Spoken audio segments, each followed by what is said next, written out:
भिखमंगा पाकिस्तान आज अपने आप को नहीं संभाल पा रहा है। कश्मीर का ही पार्ट होने वाला है, जम्मू कश्मीर का ही भाग होने वाला है।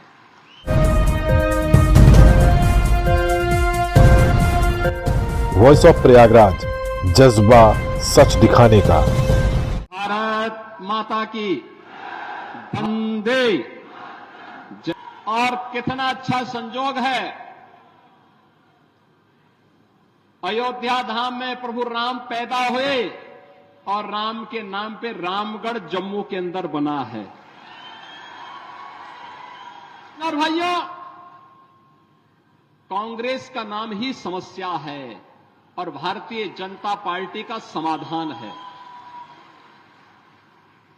इसमें आतंकवाद की समस्या हो, उग्रवाद की समस्या हो, नक्सलवाद की समस्या हो, जातिवाद की समस्या हो, क्षेत्रवाद की हो, भाषावाद की हो, ये जितना भी विभाजन की बीज हैं, ये सभी विष बेल को बोने का कार्य, उसको पलवित और पोषित करने का कार्य कांग्रेस ने देश के अंदर आजाद भारत में किया। हिंदुओं को कमजोर करने का पाप किया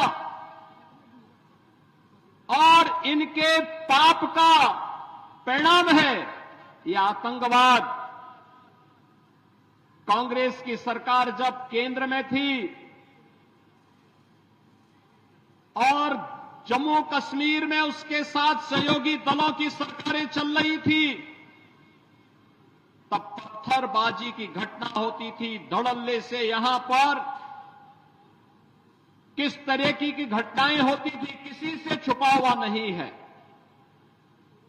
लेकिन आपने देखा होगा पिछले कई वर्षों से मोदी जी के आने के बाद गृह मंत्री के रूप में माननीय अमित शाह जी के आने के बाद आतंकवाद अंतिम श्वास गिन रहा है और पत्थरबाज पूरी तरह गायब हो गए हैं। काबुल तक का शासन महाराजा हरि सिंह के पास था। उन्होंने अपने बलिदान से, अपने लहू से सींच करके इस धरती का स्वर्ग जम्मू कश्मीर को बनाया था। आज उसे मजहबी उन्माद का जो एक कोड़ है उसमें बदलने का पाप ये कांग्रेस, ये पीडीपी और नेशनल कॉन्फ्रेंस ने ही किया है। यही तो कार्य तीनों दल जम्मू कश्मीर के अंदर करते रहे। इन्होंने यहां दलितों को आरक्षण नहीं देने दिया, इन्होंने यहां पकड़वालों को आरक्षण नहीं देने दिया, इन्होंने यहां पहाड़ियों को आरक्षण नहीं देने दिया।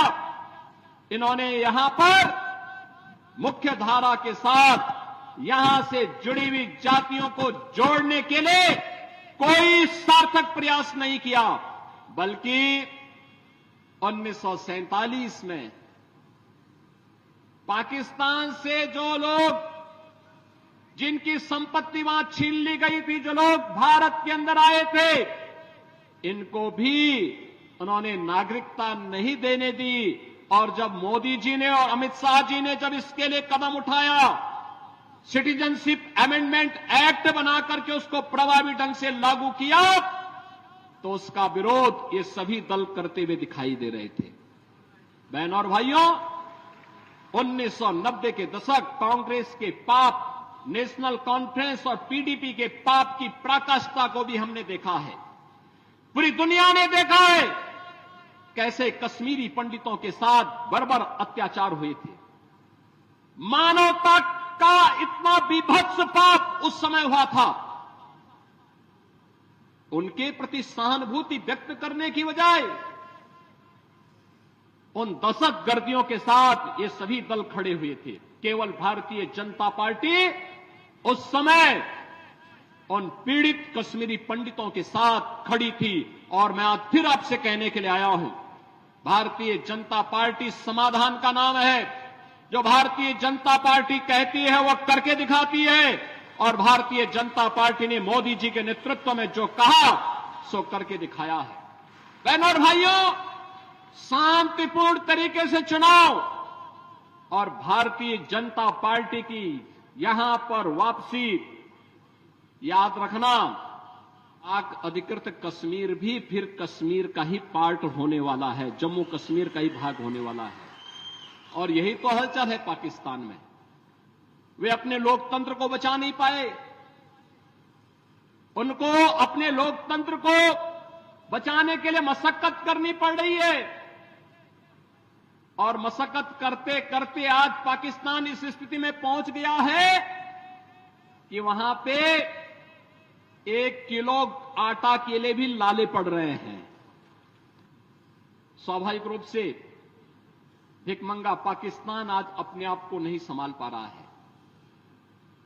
कहीं पर पाक अधिकृत कश्मीर उससे अलग होने की आवाज उठा रहा है, तो कह रहा है कि हमें भी तो अधिकार था जम्मू कश्मीर के चुनाव में भाग लेने का, और जम्मू कश्मीर के चुनाव के साथ पाक अधिकृत कश्मीर में भी, मुर्शिदाबाद में भी अगर चुनाव होता ना तो और अच्छा संदेश जाता। लेकिन संदेश आपको देना है इस चुनाव के माध्यम से। दूसरी तरफ बलूचिस्तान अलग से कह रहा है, वो कह रहा है कि पाकिस्तान से हमारी केमिस्ट्री तो मिलती ही नहीं है, हमारी केमिस्ट्री उससे मिलती ही नहीं है, क्योंकि पाकिस्तान तो मानवता का दुश्मन है, ये मानवता का एक कैंसर है। इस कैंसर से दुनिया को मुक्ति मिलनी ही चाहिए, और उस मुक्ति के लिए हम सब आपके पास आए हैं कहने के लिए। मैं एक बार फिर से यहां की पावन धरा को कोटि कोटि नमन करता हूं, आप सबका हृदय से अभिनंदन करता हूं। आप सबको विजयादशमी की अपनी मंगलमय शुभकामनाएं अग्रिम रूप से देते हुए वाणी को देता हूं विराम। मेरे साथ बोलेंगे भारत माता की